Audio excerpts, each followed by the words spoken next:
வந்தான் பிரம்மனே, அவனை சிறையினிலே அடைத்தான் முருகனே. பிரணவ மந்திரத்தை மறந்தான் பிரம்மனே, அவனை சிறையினிலே அடைத்தான் முருகனே. அதனால் கந்தனிடம் பிரம்மனும் மிரளுவான், அதனால் கந்தனிடம் பிரம்மனும் மிரளுவான்.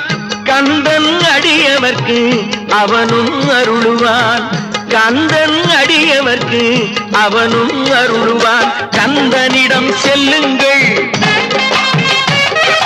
என்ன வேண்டும் சொல்லுங்கள். கந்தனிடம் செல்லுங்கள், என்ன வேண்டும் சொல்லுங்கள்.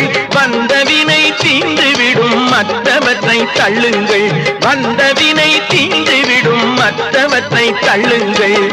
கந்தன் காலடியை